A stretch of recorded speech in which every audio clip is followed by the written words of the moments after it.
প্রত্যেকটা মুমিনের সুস্থ থাকা অবস্থায়, সবকিছুতে নিজের পূর্ণ কন্ট্রোল থাকা অবস্থায় প্রত্যেকটা মুমিনের জন্য অত্যন্ত জরুরি সে নিজের আগে নিজে গুছাবে, নিজে সাদাকায়ে জারিয়া করবে। লক্ষাধিক সাহাবীর মধ্যে এমন একজন সামর্থ্যবান সাহাবী ছিলেন না যে সাহাবী নিজেই নিজের জীবনে কোন সম্পদ আল্লাহর জন্য ওয়াকফ করে যান।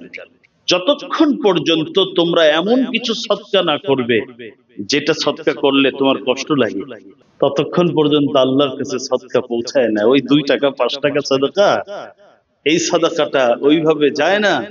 ইমামে মালিক আলাইহির রাহমাহ, তিনিও তার একটা খুব দামি বাগান ছিল, তিনি ওই বাগানটা সাদকা জারিয়া করে দিয়েছিলেন ছাত্রদের জন্য। যারা মাদ্রাসার ছাত্র বলেছিলেন, আমার এই বাগান থেকে যদি ওরা একটু ফল খায়, এটা আমার জীবনটা ধন্য হবে। ইমামে মালিক আলাইহির রাহমাহ তার এই দামি বাগানটা ছাত্রদের জন্য সাদকা করে দিয়েছিলেন। মাদ্রাসার মধ্যে হাজার ছেলেকে প্রতিদিন পানি পান করানো হয়, মেহমানদারি, তাদের প্রতিদিন মেহমানদারি করা হয়, কিতাব ছাপিয়ে দেওয়া হয়, তাদের মসজিদ লাগে মসজিদ করা হয়, তাদের ঘর মুসাফিরদের জন্য ঘর রাখা ইত্যাদি ইত্যাদি বিবেচনায় সব থেকে উত্তম, সব জায়গায় করা যাবে এই জায়গাগুলো উত্তম। আমাদের আলোচ্য বিষয়ে দীর্ঘদিন যাবত আমরা একটা বিষয় নিয়ে আলোচনা করছি, সন্তানের প্রতি বাবা মার দায়িত্ব এবং বাবা মার প্রতি সন্তানের দায়িত্ব।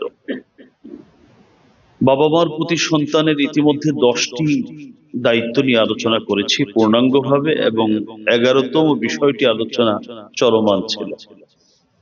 আসলে সন্তানের প্রতি বাবা মার দায়িত্ব আর বাবা মার প্রতি সন্তানের দায়িত্ব 10-20টা না, আরো অনেক। আমি একটু বড় যেগুলো বেশি গুরুত্বপূর্ণ আমি ওগুলোই আপনাদের সামনে তুলে ধরার চেষ্টা করছি। বাবা মার প্রতি সন্তানের দায়িত্ব সমূহের মধ্যে আমি ইতিমধ্যে 10টি পূর্ণাঙ্গ আলোচনা করেছি, এবং 11তম দায়িত্ব যেটা আলোচনা চলমান ছিল, যদি বাবা মা ইন্তিকাল করেন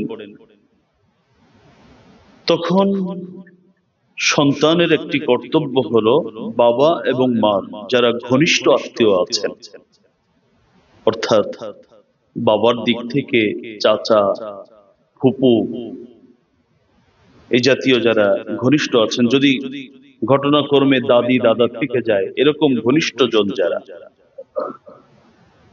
এই ঘনিষ্ঠ জনদের খোঁজ খবর নেয়া, তাদের পাশে তাদের বিপদের মুহূর্তে দাঁড়াবার চেষ্টা করা,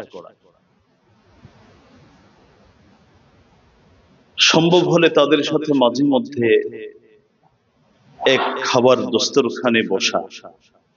এক কথায় মা বাবা বেঁচে থাকলে সন্তান মা বাবার সাথে যেমন আচরণ করত, এই নিকট আত্মীয়দের সাথে পাশাপাশি বাবা মার যারা ঘনিষ্ঠ জন ছিলেন, যাদের সাথে বাবা মা চলতে স্বাচ্ছন্দ্য বোধ করতেন, ওই মানুষগুলোর সাথেও সম্পর্ক মেনটেন করা। এই মর্মে আমি 3টি হাদিস আপনাদের সামনে বলেছিলাম। প্রথম হাদিস আবু দাউদ এবং ইবনে মাজার হাদিস, হযরত মালিক ইবনে সাদ থেকে বর্ণিত। তিনি বলেন যে বনি সালামা গোত্রের এক ব্যক্তি নবীর কাছে আসলেন, এসে প্রশ্ন করলেন, ওগো নবীজি, বাবা মা যখন ইন্তিকাল করে চলে যান, এরপরেও কি বাবা মার সাথে সদাচরণের কোনো পর্ব বাকি থাকে? নবীজি বললেন, অবশ্যই থাকে। তাদের জন্য দোয়া করতে হবে, তাদের জন্য বিশেষ করে মাগফিরাত, তাদের পক্ষ থেকে আল্লাহর কাছে ক্ষমা চেয়ে দোয়া করতে হবে। তারা যদি কোনো অঙ্গীকার ওসিয়ত করে যায় তা পূর্ণ করতে হবে, এবং সর্বশেষ ওয়া ইকরামু সাদিকিহিমা, তাদের ঘনিষ্ঠ বন্ধু বান্ধব যারা আছে তাদের সাথে তোমাদেরকে সম্মানের সাথে ভালোবাসার সাথে মিশতে হবে। দ্বিতীয় হাদিস বলেছিলাম হযরত আবু বুরদা রাদিয়াল্লাহু তাআলা আনহু থেকে বর্ণিত। এই হাদিসটি সহিহ ইবনে হিব্বানের মধ্যে আপনারা পাবেন। তিনি বলেন যে আমি মদিনাতে আগমন করলাম, হিজরত করে যখন আসলাম, তো হযরতে আব্দুল্লাহ ইবনে ওমর ইবনুল খাত্তাবের ছেলে আব্দুল্লাহ ইবনে ওমর আমার সাথে সাক্ষাৎ করলেন। সাক্ষাৎ করে বললেন, এই আবু বুরদা, আমি তোমার সাথে কেন সাক্ষাৎ করেছি তুমি কি জানো? হযরতে আবু বুরদা বলেন, আমি কেমন করে জানবো? আব্দুল্লাহ ইবনে ওমর বলেন, আমি নবীর কাছ থেকে একটা হাদিস শুনেছি, যে হাদিসের মর্ম হলো, যে ব্যক্তি তার কবরে থাকা মা বাবার সাথে সদাচরণ করতে চায়, সে যেন তার বাবার, তার মার যারা বন্ধু আছে, ভাই আছে, বোন আছে, তাদের সাথে যেন সম্পর্ক মেনটেন করে।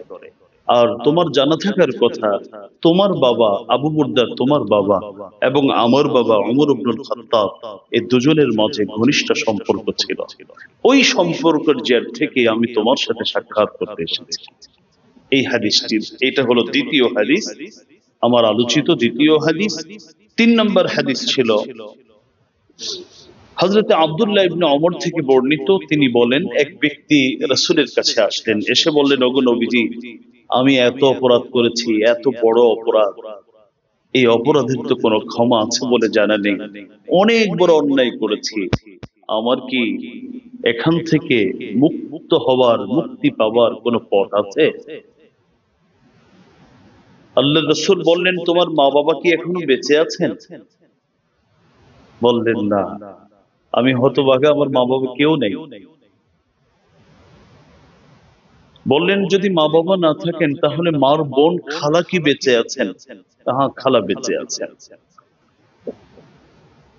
আল্লাহর রাসূল সাহাবীকে বললেন, তাহলে তুমি তোমার খালার সাথে গিয়ে সুন্দর আচরণ করো, সদাচরণ করো।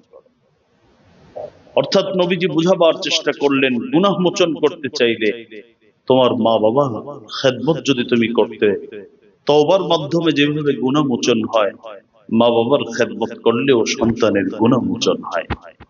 যেহেতু তোমার মা বাবা নেই, এই জন্য মার ঘনিষ্ঠ খালা, মামা, এদেরকে তুমি গিয়ে কি করো? সুন্দর আচরণ করো। তাহলে আল্লাহ রাব্বুল আলামিন এটাই তোমার জন্য তওবা হিসেবে কবুল করবে। এই 3টি হাদিস আমি বিস্তারিত আলোচনা করেছিলাম। একই বিষয়ের উপর আর দুটো হাদিস আমি আপনাদেরকে শোনাতে চাই। প্রথম হাদিস আপনারা তিরমিজি শরীফের মধ্যে পাবেন, হযরত আব্দুল মুত্তালিব ইবনে রাবিআ থেকে বর্ণিত। তিনি বলেন, আন্নাল আব্বাস রাদিয়াল্লাহু তাআলা আনহু دخل على رسول الله صلى الله عليه وسلم مغضبا। আব্দুল মুত্তালিব ইবনে রাবিআ বলেন, নবীজির চাচা হযরত আব্বাস রাদিয়াল্লাহু তাআলা আনহু, তিনি একদিন নবীজির কাছে আসলেন, তবে চেহারার মধ্যে রাগ, ক্রোধ ভেসে আছে, খুব রাগান্বিত অবস্থায়। নবীজি চাচা ক্ষুব্ধ, চাচার চেহারা দেখে তিনি প্রশ্ন করলেন, মা আগযাবাকা, এই আমার চাচাকে রাগান্বিত, ক্রোধান্বিত, ক্ষুব্ধ কে করলো? এবার হযরত আব্বাস রাদিয়াল্লাহু তাআলা আনহু নিজেই এর উত্তর দিচ্ছেন। তিনি বলেন, ইয়া রাসূলুল্লাহ, মা লানা ওয়া লিকুরাইশ ইযা তালাকাউ বাইনাহুম তালাকাউ বিওজুহিন মুবশারা ওয়া ইযা লাকাউনা বিগাইরি যালিক। নবীজি, আপনার কাছে একটা শিকায়ত, কি হলো? আমাদের মাঝে আর কুরাইশের মাঝে সুসম্পর্ক ছিল,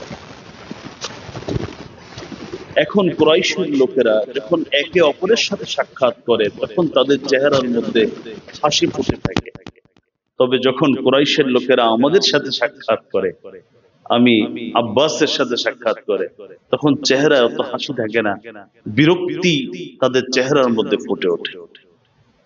এটা আমার ভালো লাগে না। এই কথাটা শুনে নবীজি রেগে গেলেন। ফাগদিবা রাসূলুল্লাহ সাল্লাল্লাহু আলাইহি ওয়াসাল্লাম হাত্তা ইহমাররা ওয়াজহু, নবীজি নিজে রেগে গেলেন এবং নবীজি সুন্দর চেহারাটা লাল আকার ধারণ করলো, লাল বর্ণ ধারণ করলো। এরপরে নবীজি বলেন, ওয়াল্লাযী নাফসি বিয়াদিহি লা ইয়াদখুলু কলবা রাজুলিন الإيمان حتى يحبكم لله ولرسوله ثم قال يا أيها الناس من آذى عني فقد آذاني। নবীজি শুধু এতটুকু বললেন, আল্লাহর কসম, লা ইয়াদখুলু কলবা রাজুলিন আল ঈমান, কোন মানুষের অন্তরে পরিপূর্ণ ঈমান প্রবেশ করবে না যতক্ষণ পর্যন্ত ওই মানুষটা আল্লাহ এবং আল্লাহর রাসূলকে বেশি ভালো না বাসবে। আল্লাহ এবং আল্লাহর রাসূলকে যখন মানুষ বেশি ভালোবাসবে নিজের থেকে, তখন সে পরিপূর্ণ মুমিন হবে। এরপরে বললেন, ইয়া আইয়ুহান নাস, হে মানব সকল, মান আযা আম্মি, যে আমার চাচাকে কষ্ট দিল, ফাকাদ আযানি, সে আমাকে কষ্ট দিল। ফাইন্নামা আম্মুর রাজুল সিনহু আবি, কেননা কোন মানুষের চাচা তার বাবার সমতুল্য। চাচা কার সমতুল্য? বাবার সমতুল্য। সুতরাং আমার চাচা হযরতে আব্বাসকে যে কষ্ট দিল, সে আমাকে কষ্ট দিল, কেননা আমার এই চাচা তিনি বাবার একটা প্রতিচ্ছবি। আমি বাবাকে হারিয়েছি, তো আমার চাচার চেহারাটা দেখে দেখে আমি অনুভব করি এটাই আমার বাবা। হয়তো আমার বাবা এমনই ছিলেন। তিরমিজি শরীফের হাদিস। এগুলো তো আজ উঠে গেছে। চাচাকে শ্রদ্ধা করা, চাচা তার ভাতিজাকে আদর করা, সম্মান করা, এগুলো উঠে গেছে। পরের হাদিসটি শুনুন। এই হাদিসের বর্ণনাকারী হযরত আব্দুল্লাহ ইবনে উমর রাদিয়াল্লাহু তাআলা আনহুমা। মুসলিম শরীফের হাদিস, হযরত আব্দুল্লাহ ইবনে উমর তিনি নিজেই বর্ণনা করেন, আন্না রাজুলান মিনাল আরাব লাকিয়াহু বিতরিকি মক্কা। হযরত আব্দুল্লাহ ইবনে উমর একদিন মক্কার কোন একটি রাস্তা দিয়ে হাঁটছেন। ঠিক ওই মুহূর্তে একজন গ্রাম্য ব্যক্তির সাথে তার সাক্ষাৎ। গ্রামীণ মানুষ, শিক্ষা দীক্ষা তেমন নাই, কাপড় চোপড় অত সুন্দর না। হযরত আব্দুল্লাহ ইবনে উমর তো শাহজাদা, তিনি ওই গ্রাম্য ব্যক্তিকে সালাম দিলেন। ফাসাল্লামা আব্দুল্লাহ ইবনে উমর, হযরত আব্দুল্লাহ ইবনে উমর তাকে সালাম দিলেন। শুধু সালাম দিলেন না, ওয়া হামালাহু আলা হিমারিন কানা ইয়ারকাবুহু, তিনি একটা বাহনে ছিলেন। এখন তো গাড়ি, তখন তার গাড়ি ছিল না। তিনি একটি বাহনে ছিলেন। নিজে বাহনটি থেকে নেমে ওই গ্রাম্য ব্যক্তিকে বললেন, তুমি আমার বাহনে ওঠো। গ্রাম্য ব্যক্তিকে ওখানে উঠালেন। শুধু তাই নয়, ওয়াতাহু ইমামাতান কানাত আলা রাসি, হযরত আব্দুল্লাহ ইবনে উমরের মাথায় পাগড়ি ছিল। তিনি পাগড়িটা খুলে ওই গ্রাম্য ব্যক্তির মাথায় দিয়ে দিলেন। তো হযরত আব্দুল্লাহ ইবনে উমরের একজন শিষ্য ছিলেন আব্দুল্লাহ ইবনে দিনার। এই ইবনে দিনার ওস্তাদকে প্রশ্ন করছেন, আব্দুল্লাহ ইবনে উমরকে প্রশ্ন করছেন, বলেন, আসলাহাকাল্লাহ, আল্লাহ আপনাকে হেফাজত করুন। ইন্নাহুমুল আরাব ওয়া হুম ইয়ারদাউনা বিল ইয়াসির, হে আব্দুল্লাহ ইবনে উমর, গ্রামের মানুষকে তো এত সম্মান দিতে হয় না, গ্রামের মানুষ অল্পতেই খুশি হয়ে যায়। আপনি এত কিছু সালাম দিলেন, আপনি শাহজাদা, আবার নিজের বাহনে উঠালেন, নিজে নেমে গেলেন, আবার নিজের মাথার পাগড়ি তার মাথায় দিয়ে দিচ্ছেন। গ্রামের মানুষকে খুশি করতে এত কিছু লাগে, এগুলো কেন করছেন আপনি? এবার হযরত আব্দুল্লাহ ইবনে উমর বলেন, ইন্না আবা হাযা কানা উদ্দান লিউমর ইবনে আল খাত্তাব রাদিয়াল্লাহু আনহু। তিনি বললেন, আরে তুমি তো জানো না আমি কেন তার জন্য এত কিছু করছি। লোকটা যদিও গ্রামের মানুষ, এই লোকটার বাবা যিনি ছিলেন, তিনি আমার বাবা ওমর ইবনে আল খাত্তাবের ঘনিষ্ঠ বন্ধু ছিলেন। আমার বাবা ওমর ইবনে আল খাত্তাবের বন্ধু ছিলেন তার বাবা। তার বাবাকে তো পাচ্ছি না, এই জন্য আমি বাবার সন্তান অর্থাৎ বন্ধুর সন্তানকে আমি একটু সম্মান দিচ্ছি।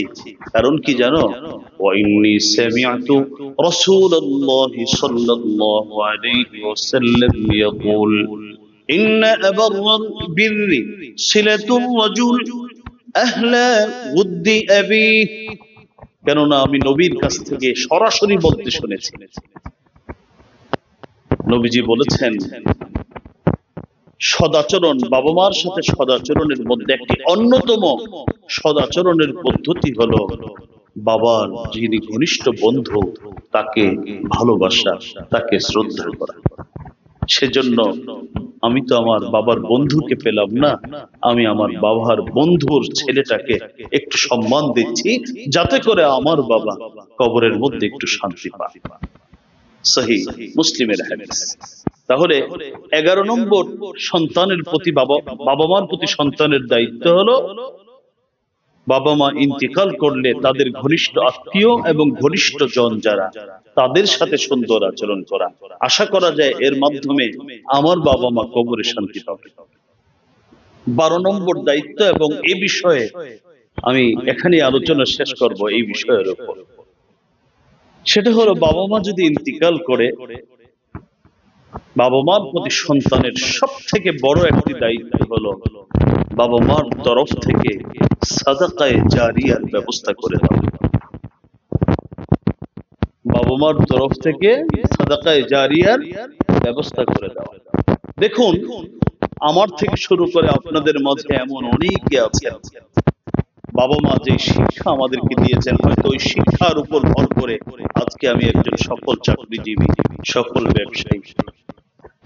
আমরা এমন অনেকে আছি, বাবা মা যে অর্থটুকু দিয়ে গেছেন ওই অর্থের উপর ভর করে, যে ব্যবসাটা দিয়ে গেছেন ওই ব্যবসাটার উপর ভর করে, যেই বাসাটা রেখে গেছেন ওই বাসাটার মধ্যে থেকে আজকে আমার জীবন যাপন করছে, আমার এই সফলতা।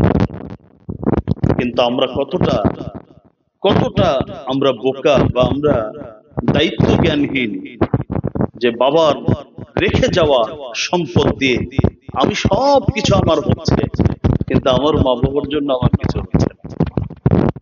আমি কথাটুকু আপনাদের বিবেকের কাছে রাখলাম। এমন অনেক সন্তান, যেহেতু দীর্ঘ সময় আপনাদের আশপাশে থাকার সুযোগ পেয়েছি, দেখেছি পুরোটা ব্যবসার A to Z সব তার বাবা রেখে গেছেন।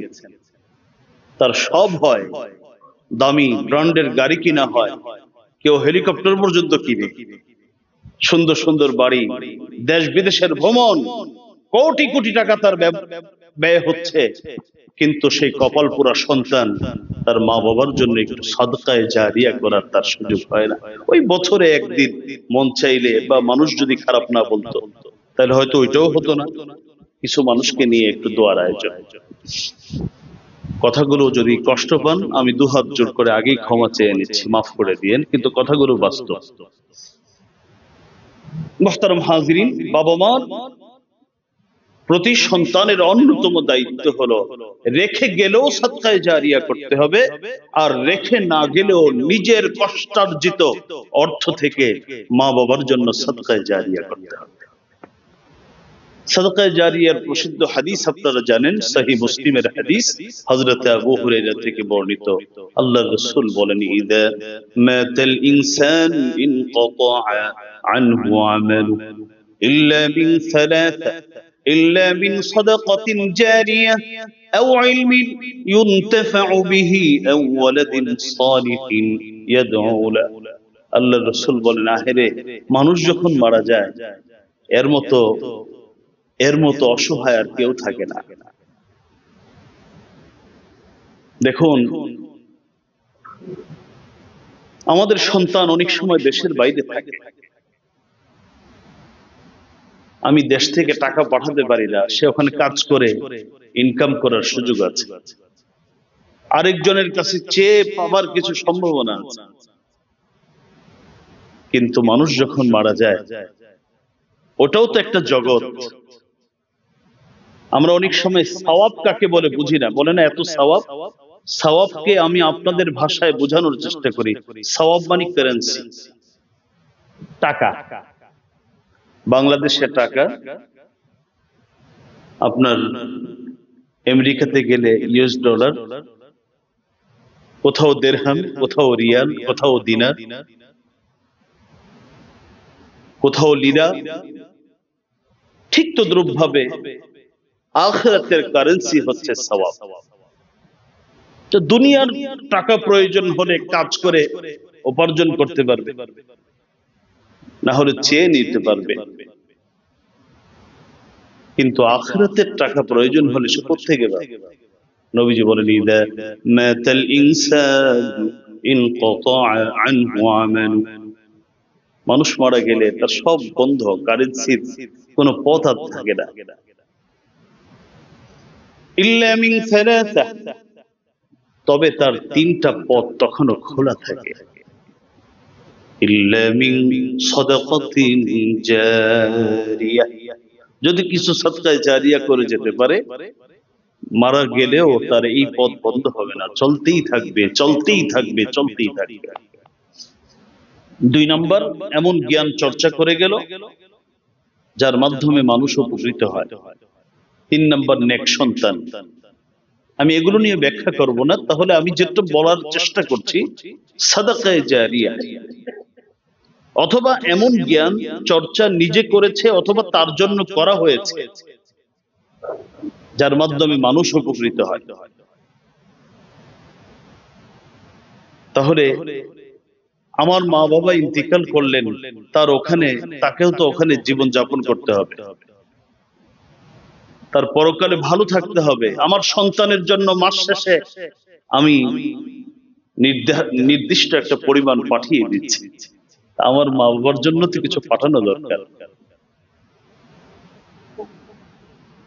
আমাদের এদিকে লক্ষ্য রাখা দরকার। শুনুন, হাদিসে আমরা অনেক সময় যে আমি দান করি, মা বাবার জন্য করি না, অথচ নবীজি উল্টা বলেছেন তুমি নিজের টাকা মা বাবার পক্ষ থেকে সদকা করবা। হাদিস শুনুন, عن عمرو بن شعيب عن أبيه عن جده رضي الله تعالى عنه أنه قال ما على أحدكم إذا أراد أن يتصدق أن يجعلها لوالديهما। নবীজি বলেছেন, হযরতে আমর ইবনে শুআইব, তিনি তার বাবা থেকে, তিনি তার দাদা থেকে হাদিস বর্ণনা করেছেন, তার দাদা রাসূল থেকে হাদিস বর্ণনা করছেন। নবীজি বলেছেন, মা আলা আহাদিকুম, তোমাদের উচিত, ইদা আরাদা আন ইয়াতাসাদদাকা, যখন তোমরা সদকা করার ইচ্ছা করবা, আইয়াজআলাহা লিওয়ালিদাইহি, তখন তোমরা সাদাকাটা তোমাদের বাবা মার পক্ষ থেকে করবা, ইন কানা মুসলিমাইন, যদি তোমাদের বাবা মা মুসলিম হয়ে থাকে। বাবা মা যদি মুসলিম হন, তাহলে যখন তুমি সাদকা করবা, তখন সাদাকাটা কার পক্ষ থেকে করবা? মা বাবার পক্ষ থেকে করবা। এখন প্রশ্ন হলো, আমি কষ্ট করলাম, আমারও তো আখিরাত, মা বাবার পক্ষ থেকে আমি করলে আমার কি লাভ? এবার নবীজি বলেন, ফায়াকুনু লিওয়ালিদাইহিমা আজরুহুমা মিন গায়রি আন ইয়ানকুসা মিন আজরিহি শাই। আল্লাহর নবী বলেন, যখন বাবা মার তরফ থেকে সন্তান সাদাকা করবে, বাবা মাকে আল্লাহ রাব্বুল আলামিন ওই সাদাকার বদলা দান করবেন, তবে সন্তান যিনি দান করবেন তাকেও সমপরিমাণ সওয়াব আল্লাহ রাব্বুল আলামিন দান করবেন, কাউকে কমাবেন না। আমি আমার বাবা মার জন্য একটা মসজিদ সাদাকায়ে জারিয়া স্বরূপ নির্মাণ করে দিলাম, একটা মাদ্রাসার একটা জমির টুকরো কিনে দিলাম, একটা ঘর করে দিলাম, একটা মক্তব করে দিলাম, তাহলে বাবা মা এটার পূর্ণ সওয়াব পাবেন। আমি যে দিলাম আমাকেও পূর্ণ সওয়াব দেওয়া হবে। অর্থাৎ একটা হলো বিনিময়, আরেকটা হলো আমার এই ভালো নিয়তের কারণে আল্লাহর পক্ষ থেকে অনুগ্রহ করে আমার আল্লাহ আমাকে সমপরিমাণ সওয়াব। ইমাম তাবরানী তার আওসাত কিতাবের মধ্যে হাদিসটি উল্লেখ করেছেন। এবার আসুন সাদকায়ে জারিয়া সম্পর্কে নবীজি বাবা মার তরফ থেকে সাদকায়ে জারিয়া করতে কিভাবে উদ্বুদ্ধ করেছেন। হযরত ইবনে আব্বাস থেকে বর্ণিত, তিনি বলেন, আন্না সা'দ ইবনে উবাদা রাদিয়াল্লাহু আনহু তুফিয়াত উম্মুহু ওয়া হুয়া গায়িবুন। নবীর এক সাহাবী সা'দ ইবনে উবাদা, তিনি বাহিরে গেছেন কোন এক কাজে, ঠিক ওই অবস্থায় তার মা মারা গেছে, মা ইন্তিকাল করেছে। যখন তিনি বাড়িতে ফিরলেন, মার মৃত্যুর সংবাদ শুনলেন, সরাসরি রাসূলের কাছে চলে গেলেন। ফাতান নবিয়্যা সাল্লাল্লাহু আলাইহি ওয়াসাল্লাম, নবীর কাছে গিয়ে বললেন, ইন্না উম্মি তুফিয়াত ওয়া আনা গায়িবুন আনহা। ওগো নবীজি, আমি একটু বাহিরে গেছিলাম ব্যবসায়ী কাজে, এসে আমার মাটাকে পাইনি, মা ইন্তিকাল করেছেন। ফাহাল ইয়ানফাউহা শাইউন ইন তাসাদদাকতু বিহি আনহা। এখন যদি আমি আমার মার পক্ষ থেকে কিছু সদকা করি, এতে কি আমার মা পরকালে ভালো থাকবেন? ভালো করে শুনেন, আমার মা পরকালে কি উপকার পাবেন? নবীজি বললেন, নাম, অবশ্যই পাবেন। এই কথা বলতেই সাহাবী হযরত সাদ ইবনে উবাদা বলেন, ইন্নী উশহিদুকা আন্না হাইতি আল মিখরাব সাদাকাতুন আলাইহা। ওগো নবীজি, তাহলে আমি আপনাকে সাক্ষী রাখছি, আপনার উপস্থিতিতেই আমি আমার যতগুলো বাগান আছে, অর্থাৎ আমার ব্যবসার মাধ্যম যতগুলো বাগান আছে, এর মধ্যে সবথেকে বেশি ফল ফলাদি যেই বাগানে উৎপন্ন হয়, সেই বাগানটাকে আমি আমার মা পরকালীন শান্তির জন্য এই মুহূর্তে সদকা করে দিলাম। বুখারী শরীফ। তৃতীয় আরেকটি হাদিস শুনুন এই বিষয়। হযরত আয়েশা থেকে বর্ণিত, তিনি বলেন, এক ব্যক্তি নবীর কাছে আসলেন, এসে বললেন, ইন্না উম্মি উফতুতিলাত নাফসুহা। আমার মা হঠাৎ মৃত্যুবরণ করেছেন। মৃত্যুর আগে আমাদের সাথে কোনো কথাবার্তা বলতে পারেন। ওয়া উরাহা লাউ তাকাল্লামাত তাসাদদাকাত। সন্তান বলতেছে, ওগো নবীজি, আমার মনে হয় আমার মা যদি বুঝতে পারতেন যে আমার জীবনের, আমার হায়াতটা শেষের দিকে, তাহলে হয়তো কথা বলতে পারলে আমাকে সাদকা করার কথা বলতেন, আমার বিশ্বাস। কিন্তু আমার মা তো কোনো কথা বলতে পারেননি, হঠাৎ মৃত্যুবরণ করেছে। ফাহাল লাহা আজরুন ইন তাসাদদাকতু আনহা। ওগো নবীজি, আমি যদি তার পক্ষ থেকে কোনো সাদকায়ে জারিয়ামূলক কাজ করে দেই, তাহলে কি আমার মা বাবাকে এর বিনিময়ে দেওয়া হবে? নবীজি বললেন, অবশ্যই দেওয়া হবে। কি বলো, সাদকায়ে জারিয়া তোমাদেরকে তো আমি করতেই উদ্বুদ্ধ করেছি, তোমরা বাবা মার পক্ষ থেকে সাদকায়ে জারিয়া করে দাও, এর উপকার, এর বেনিফিট তোমার বাবা মা পাবে। এটা সহিহ মুসলিমের হাদিস। পরের হাদিসটি হযরত আবু হুরায়রা থেকে বর্ণিত, তিনি বলেন, এক ব্যক্তি নবীর কাছে আসলেন, এসে বলেন, ইন্না আবি মাতা ওয়া তারাকা মালান। আমার বাবা ইন্তিকাল করেছেন, আমার বাবা অনেক সম্পদ রেখে গেছেন। ওয়ালাম ইউসি, তবে এই সম্পদ কোথায় কি ব্যয় করব, কোন ওসিয়ত আমাদেরকে করে যেতে পারেননি। দুনিয়া, আমাদের জন্য এই দুনিয়া উপার্জন করতে গিয়ে হয়তো আমার বাবা মার অনেক গুনাহ হয়ে গেছে। এখন যদি বাবা মার পক্ষ থেকে একটু সাদাকা করি, এর বিনিময়ে আমার আল্লাহ কি আমার বাবা মার গুনাহগুলোকে মাফ করবেন? নবীজি বললেন, অবশ্যই, তুমি তোমার বাবা মার জন্য সাদকায়ে জারিয়া করো, প্রতি মুহূর্তে তোমার বাবা মার গুনাহগুলোকে আমার আল্লাহ রাব্বুল আলামিন পরকালে ক্ষমা করতে থাকবেন। সহিহ মুসলিমের হাদিস।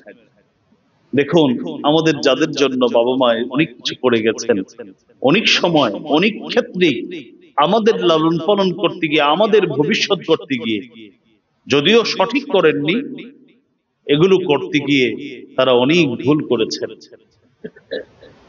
অথচ ওটা দিয়ে আমি শুধু আনন্দ করছি, আমি ওটা ভোগ করছি, ওটাকে আমি শুধু জমাচ্ছি না, তাদের গুণমোচন হবে যদি তাদের পক্ষ থেকে সাদকায়ে জারিয়া করে দেওয়া হয়।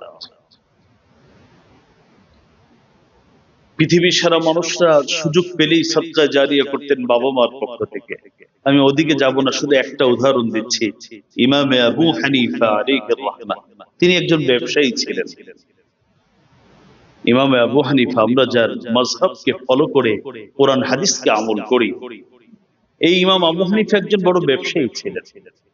তিনি প্রত্যেক মাসে, তার সারা জীবনের আমল ছিল, উনি প্রত্যেক মাসে তার মা বাবার জন্য আলাদা করে তিনি সাদাকায়ে জারিয়ামূলক কাজ করতেন।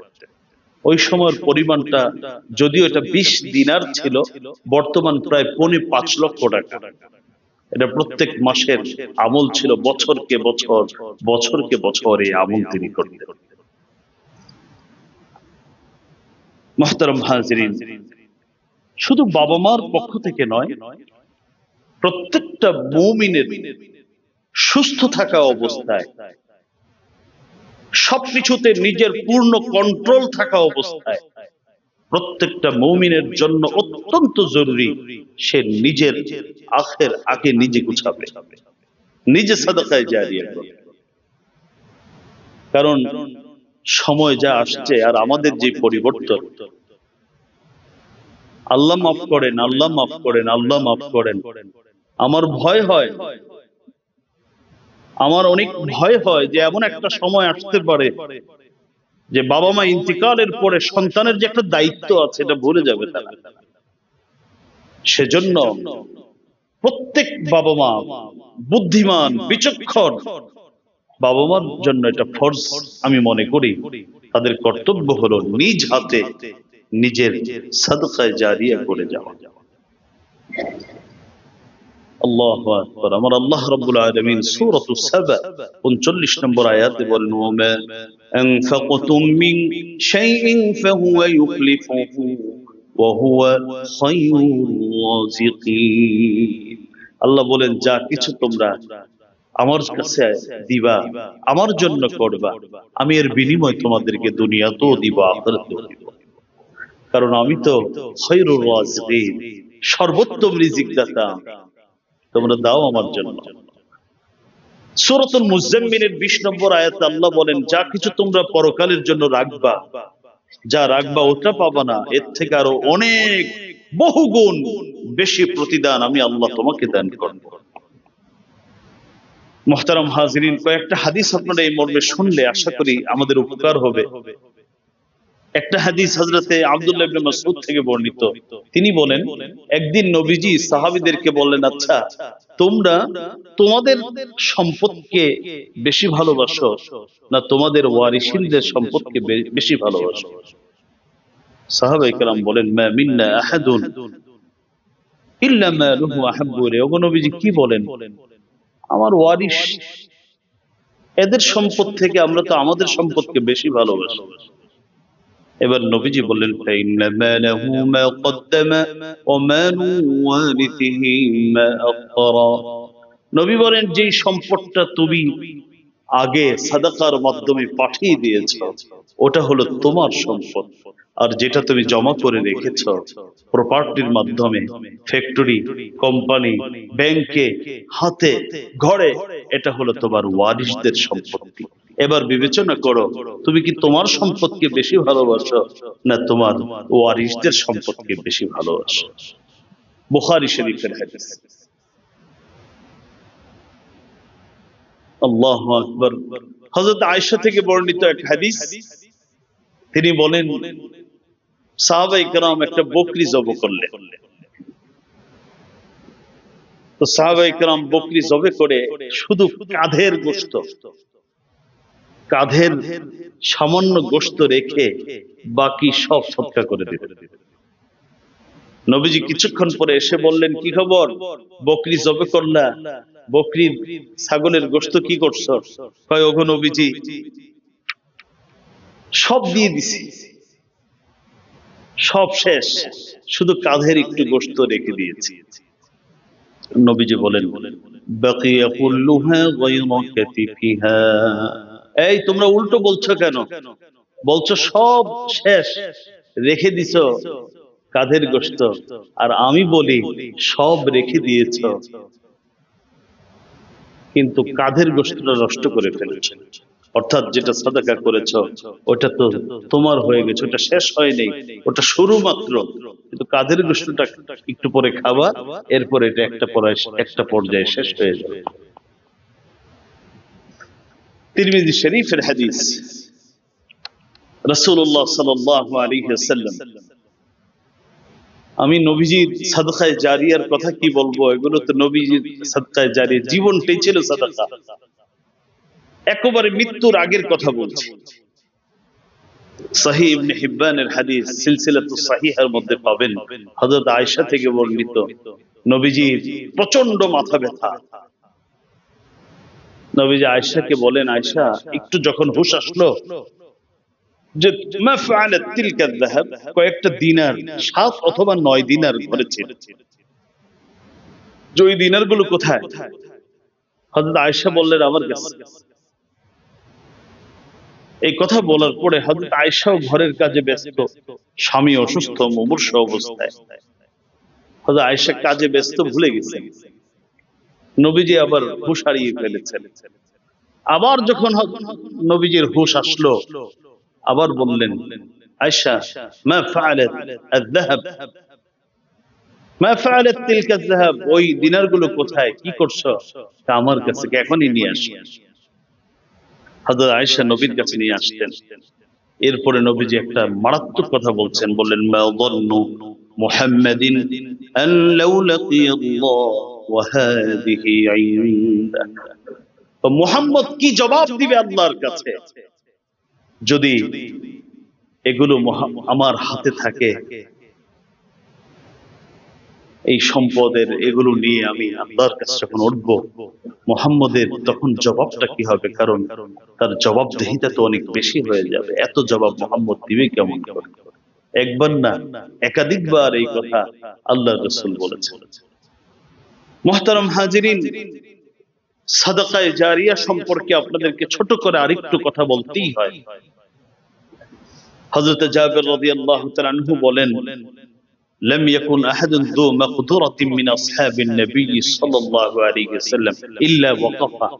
কত গুরুত্বপূর্ণ কথা। নবীর সাহাবী হযরত জাবের বলেন, এমন একজন সামর্থ্যবান সাহাবী ছিলেন না। লক্ষাধিক সাহাবীর মধ্যে এমন একজন সামর্থ্যবান সাহাবী ছিলেন না, যে সাহাবী নিজেই নিজের জীবনে কোন সম্পদ আল্লাহর জন্য ওয়াকফ করে যান। এমন একজন সাহাবী ছিলেন। কোন না কোন সম্পদ, কেউ বাগান, কেউ মসজিদের জন্য, কেউ লিল্লাহ যারা মুসাফির তাদের জন্য, কেউ মেহমানের জন্য, কেউ ইলমে দ্বীনের জন্য তারা সাদাকা জারিয়া করেছেন। আমি 2-3টা উদাহরণ আপনাদেরকে পেশ করি। হযরত ওমর ইবনুল খাত্তাব রাদিয়াল্লাহু তাআলা, সহিহ মুসলিম বুখারীর মধ্যে আসছে, হযরত ওমর ইবনুল খাত্তাব রাদিয়াল্লাহু তাআলা আনহু একটা জমির মালিক হলেন। আমি খুব সংক্ষেপে বলছি এগুলো। সেই জমিটা ছিল খাইবার মধ্যে। খাইবার ছিল অত্যন্ত দামি জায়গা। তৎকালীন ধনবান ব্যক্তিদের সেখানে বসত বাড়ি। ওখানে একটা গনিমতের একটি বড় জমিন পেলেন হযরত ওমর ইবনুল খাত্তাব রাদিয়াল্লাহু তাআলা।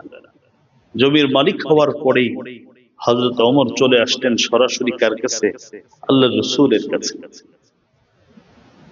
আল্লাহর রাসূলের কাছে এসে বললেন, ওগো নবীজি, আমি অত্যন্ত দামি একটা প্রপার্টি আমি পেয়েছি এখান থেকে। সবথেকে দামি আমার সম্পদ হলো এটা, খাইবারের সম্পদ। আমি এই সম্পদটা কি করব? আপনি এই বিষয়ে আমি কিভাবে এটা ব্যয় করব, কোথায় ব্যয় করব, আপনি একটু আমাকে পরামর্শ দেন। রাসূলুল্লাহ সাল্লাল্লাহু আলাইহি ওয়াসাল্লাম বলেন, ওমর, তুমি চাইলে এটার সত্ত্ব নিজের কাছে রেখে দিয়ে এটার উপকারটা সদকা করে দাও। অর্থাৎ এটাকে তুমি আল্লাহর জন্য ওয়াকফ করে দাও। সত্য নিজের কাছে রাখা মানে এই সত্য তুমি নিজেও মালিক হবে না, তোমার সন্তানও মালিক হবে না, এটা কোনো আলেমও মালিক হবে না, ইমামও মালিক হবে না, এটার মালিক আল্লাহ হয়ে যাবেন, আর এটার উপকার মানুষ গ্রহণ করতে থাকবে। হযরত ওমর ইবনুল খাত্তাব সঙ্গে সঙ্গে তার সবথেকে দামি প্রপার্টিটা আল্লাহর জন্য এভাবে করে ওয়াকফ করে দিলেন। হযরত ওসমান রাদিয়াল্লাহু তাআলা আনহু, হযরত ওসমান সম্পর্কে তো অনেক কথা আপনারা জানেন। বিশেষ করে হযরত ওসমান রাদিয়াল্লাহু তাআলা আনহু দুটা সাদাকার কথা। একটা সাদাকা বীর রুমা, আপনারা মদিনাতে গেলে আপনারা একটা খুব দেখে আসেন। সাহাবা ইকরাম যখন মক্কা থেকে হিজরত করে মদিনায় আসলেন, পানি পান করার ভালো পানি কোথাও নাই। আল্লাহু আকবার। পানির জন্য মানুষ হাহাকার করছে। একটা কূপ ছিল বীর রুমা, রুমা কূপ। এটা কি ইহুদি ছিল এটার মালিক। সে খুব চড়া মূল্যে এখান থেকে পানি বিক্রি করত। সাহাবায়ে কেরাম এই কিনে, এত দামে পানি কিনে খাওয়া সাহাবায়ে কেরামের জন্য কষ্ট ছিল। নবীজি বললেন, কে আছো এই কূপটা কিনবে আর মুসলমান ভাইদের জন্য এটা ওয়াকফ করে দিবে, নিজেও সাধারণ মুসলমানদের মতো এখানে থেকে পানি পান করবে।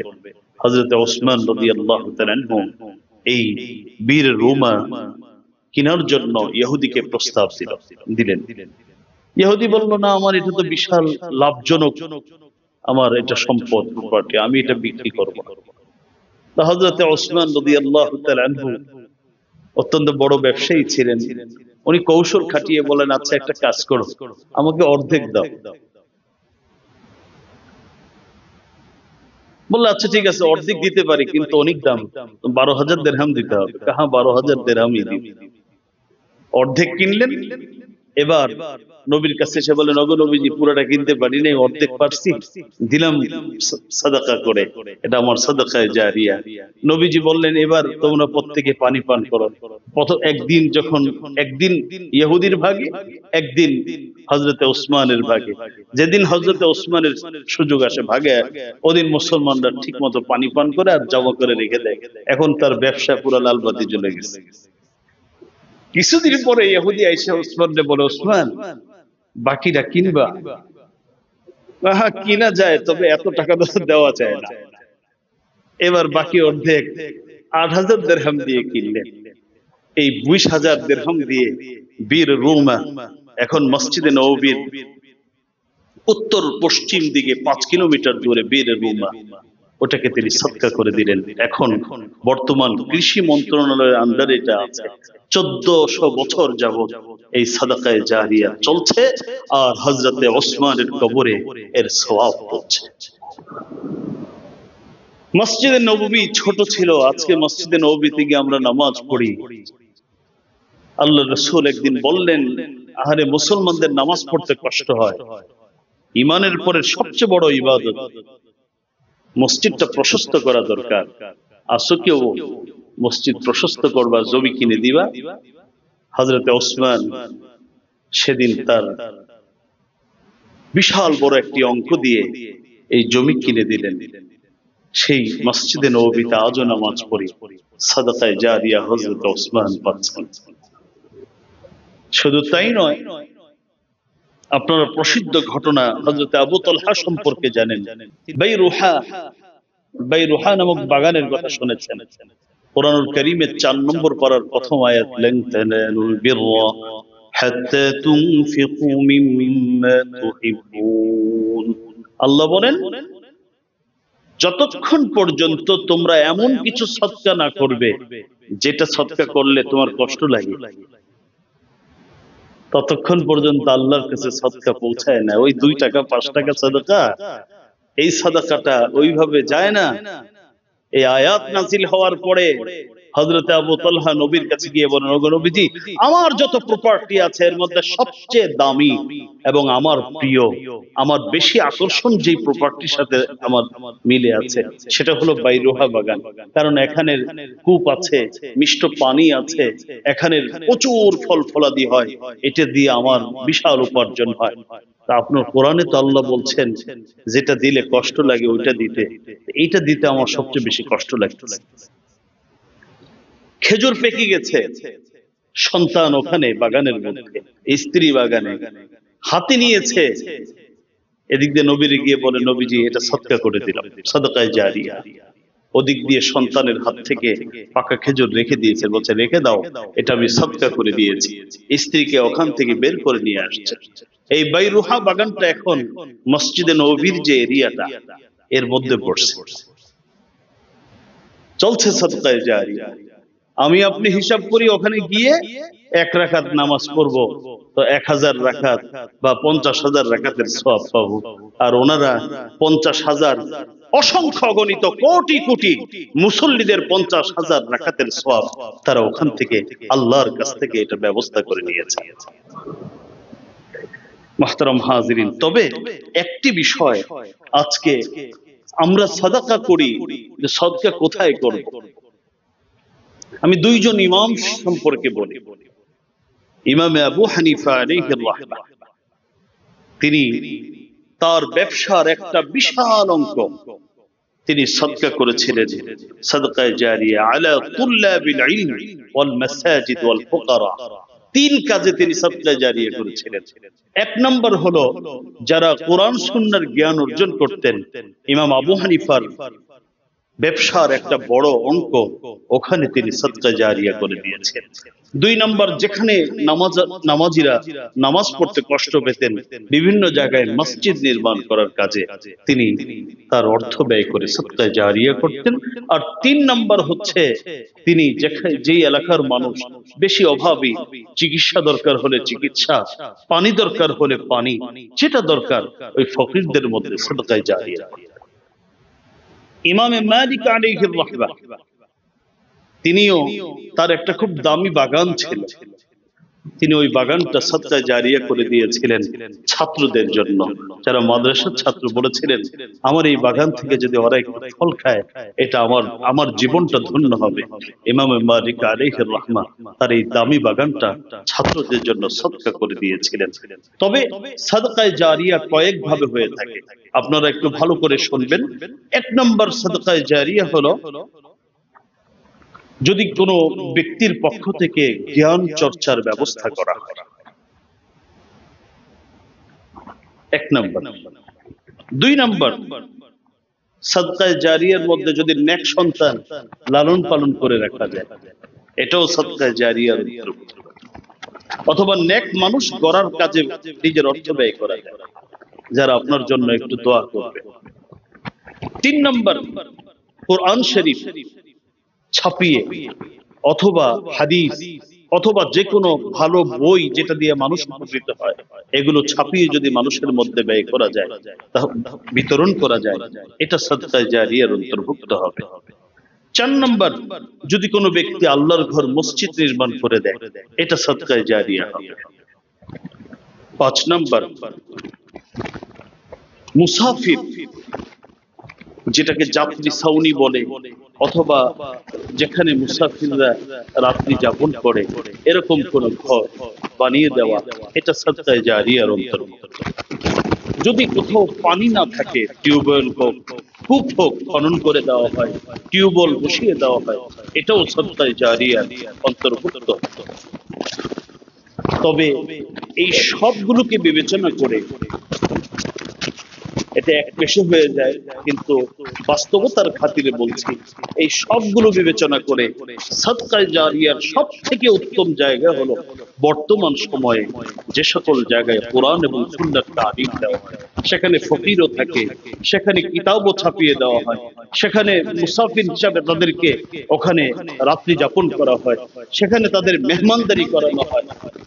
এই সব বিবেচনা, যদিও কথাটা মনে হয় যে এক পেশে, কিন্তু তারপরেও বলতে বাধ্য হচ্ছি, কারণ সাদকায়ে জারিয়া রাসূলুল্লাহ সাল্লাল্লাহু আলাইহি ওয়াসাল্লাম যে খাতগুলো বলে গেছেন, পানি, মাদ্রাসার মধ্যে 1000 ছেলেকে প্রতিদিন পানি পান করানো হয়, মেহমানদারি, তাদের প্রতিদিন মেহমানদারি করা হয়, কিতাব ছাপিয়ে দেওয়া হয়, তাদের মসজিদ লাগে মসজিদ করা হয়, তাদের ঘর মুসাফিরদের জন্য ঘর রাখা হয়, ইত্যাদি ইত্যাদি বিবেচনায় সব থেকে উত্তম, সব জায়গায় করা যাবে এই জায়গাগুলো উত্তম।